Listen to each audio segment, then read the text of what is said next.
Hi everyone, welcome to A3 Language Academy. இந்த first sentence பாருங்க. உனக்கு அவளை தெரியுமா? உனக்கு அவளை தெரியுமா அப்படின்னு நம்ம கேட்குறோம், ஒரு கொஷின் கேட்குறோம். இங்கிலீஷில் do you know her? do you know her? உனக்கு அவளை தெரியுமா அப்படின்னு கேட்குறோம். ஹிந்தியில் பாருங்க, உக் யா கியா ஆ ப மேல ஒரு புள்ளி வைக்கிறோம். ஆப் ஊ से उसे जा நெடில ந மேல ஒரு புள்ளி வைப்போம். இங்க தே जानते जानते हैं हैं அப்படிங்கும்போது क्या आप उसे जानते हैं இதை கம்ப்ளீட்டா நம்ம சொல்லும்போது क्या आप उसे जानते हैं क्या आप उसे जानते हैं அப்படிங்கும்போது do you know her உனக்கு அவளை தெரியுமா?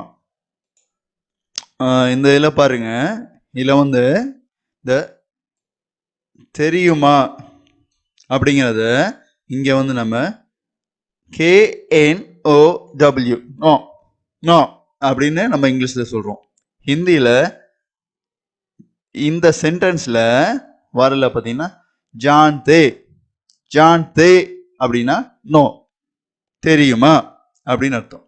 இப்ப இந்த சென்டென்ஸ்ல சொல்றேன் உசே உசே அப்படின்னா ஹ அப்படின்னு இந்த சென்டென்ஸ்ல மீனிங். சரிங்களா? அவளை தெரிஞ்சுக்கணும். இந்த இது எல்லாத்துக்குமே தெரியும். அதாவது ஆப், அதாவது இங்க யூன்னு மீனிங். தமிழ்ல வந்து நீ நீங்கள் அப்படின்னு சொல்லுவோம். அதை வந்து நம்ம இந்த சென்டென்ஸ்ல உனக்கு அப்படின்னு சொல்லியிருக்கோம். பொதுவாக வந்து யூ அப்படின்னு சொன்னா நீ நீங்கள். இந்த சென்டென்ஸ்ல வர மீனிங் வந்து உனக்கு அப்படின்னு கொடுக்குது. சரிங்களா? இதுல பாருங்க, இந்த ஆன்சர்ல உனக்கு அவளை தெரியுமா அப்படின்னு கொஸ்டின் கேட்டோம். இங்க ஆன்சர் பாருங்க, எனக்கு அவளை தெரியும் அப்படின்னு சொல்றாங்க. எனக்கு அவளை தெரியும், எனக்கு அவளை தெரியும். உனக்கு அவளை தெரியுமான்னு கேட்டா எனக்கு அவளை தெரியும். இங்கிலீஷ்ல கேட்டீங்க do you know her அப்படின்னு கேட்டீங்க ஒரு கொஸ்டின். அதுக்கு ஐ நோ her எனக்கு அவளை தெரியும் அப்படின்னு ஐ நோ her அப்படின்னு இங்கிலீஷ்ல சொல்றீங்க. நெக்ஸ்ட் ஒன் பாருங்க, ஹிந்தியில என்ன கேட்டீங்க கொஸ்டின்? கியா ஆப் உசே ஜான்தே ஹே அப்படின்னு கேட்டீங்க. இதுக்கு மே மே உ சே உசே ஜா ந மேல ஒரு புள்ளி வைக்கிறீங்க பிந்து தா ஜான்தா ஹூ மேல வந்து பாருங்க ஒரு சந்திர பிந்து ஹூ மே உசே ஜான்தா ஹூ. கம்ப்ளீட்டா சொல்லும் போது மே உசே ஜான்தா ஹூ மே உசே ஜான்தா ஹூ எனக்கு அவளை தெரியும் அப்படின்னு அர்த்தம். இல்லை நான் சொல்லியிருக்கேன் தெரியும் அப்படிங்கிறதுக்கு வந்து இங்க இங்கிலீஷ்ல நோ அப்படின்னு சொல்றோம். ஹிந்தியில இந்த சென்டென்ஸ்ல ஜான்தா அப்படின்னு ஒரு மீனிங் வருது, தெரியும் அப்படின்னு மீனிங் வருது.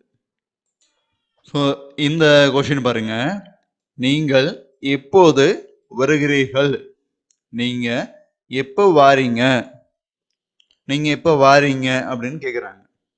புரிஞ்சுங்க. இந்த இங்கிலீஷ்ல when are you coming when are you coming அப்படின்னு கேட்குறோம். ஹிந்தியில பாருங்க, இது து இது து அதாவது குரில் இல்ல நீங்க உச்சரிக்கணும். குரில் து ம மேல ஒரு புள்ளி வைக்கிறீங்க தும்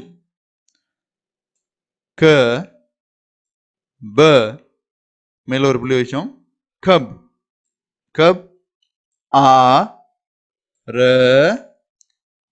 ஹே ரஹே ரஹே ஹோ हो हो अब तुम कब आ रहे हो அப்படின்னு சொல்லணும். இதை கண்டினியூ சொல்லும்போது तुम कब आ रहे हो तुम कब आ रहे हो அப்படின்னா நீங்க எப்போது வருவீங்க அப்படின்னு அர்த்தம்.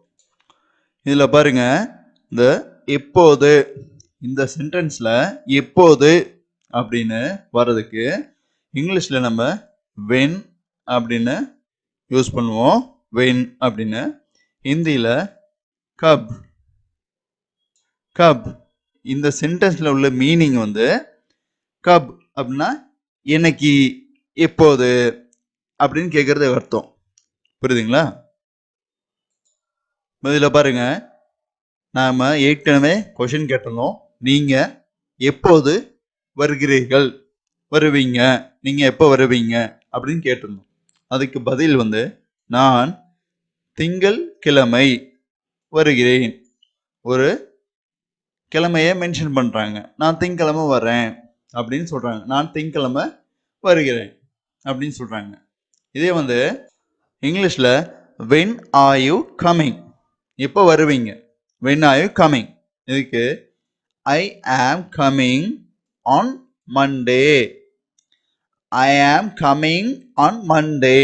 நான் திங்கக்கிழமை வரேன் அப்படின்னு ஒரு நாளை வந்து மென்ஷன் பண்றாங்க. இப்போ ஹிந்தியில தும் கப் ஆ ரஹே ஹோ, தும் கப் ஆ ரஹே ஹோ அப்படின்னு கேட்டோம். இதுக்கு பாருங்க ஆன்சர் கொடுக்குறாங்க. மே மே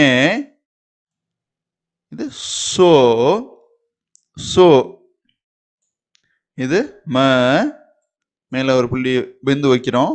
சோம். இது வா ர மேல வந்து ஒரு புள்ளி பிந்து வைக்கிறோம். அப்ப சோம்வார் சோம்வார் அப்படின்னு உச்சரிக்கிறோம், படிக்கணும். இங்க கோ கோ ஆ ர ஹா ஹா ரஹா ஹோ ஹோ நெடில சொல்லணும். மேல வந்து ஒரு சந்திர பிந்து வந்திருக்கு. ஹோ அப்படின்னு உச்சரிக்கணும். அப்படிங்கும்போது மே சோம்வார் கோ ஆ ரஹா ஹோ. இதை கண்டினியூவா நீங்க சொல்லும்போது மே சோம்வார் அப்படிங்கும்போது திங்கட்கிழமைன்னு அர்த்தம். மே சோம்வார் கோர் ஆ ரஹா ஹோ அப்படின்னு சொல்றோம். அப்படி பாருங்க, இதுல வந்து மே சோம்வார் கோ ஆ ரஹா ஹோ அப்படின்னு சொல்றோம். இதுல வந்து திங்கட்கிழமை அப்படின்னு நம்ம ஒரு டேட்டை மென்ஷன் பண்றோம். திங்கட்கிழமைன்னா ஒரு கிழமை சொல்றோம். இதுல வந்து மண்டே அப்படின்னு அர்த்தம். ஹிந்தியில வந்து இந்த சோம்வார் சோம்வார்னு சொன்னா திங்கட்கிழமை அப்படின்னு அர்த்தம். உங்களுக்கும் ஹிந்தி எழுத்து கூட்டி படிக்கணும், அதே மாதிரி ஹிந்தியில பேசணும்னு நினைக்கிறீங்கன்னா நிறைய வீடியோஸ் நம்ம தொடர்ச்சியா ஷேர் பண்றோம். அது மூலமா உங்களால தமிழ் மாதிரியே ஹிந்தியை வந்து ஈஸியா கத்துக்க முடியும். ஸோ அதுக்கு நீங்க சேனலை சப்ஸ்கிரைப் பண்ணிட்டு ரெகுலரா வரக்கூடிய எல்லா வீடியோஸையும் வாட்ச் பண்ணுங்க. இன்னொரு இன்ட்ரெஸ்டிங்கான யூஸ்ஃபுல்லான லெசன்ல மீட் பண்ணலாம். தேங்க்யூ.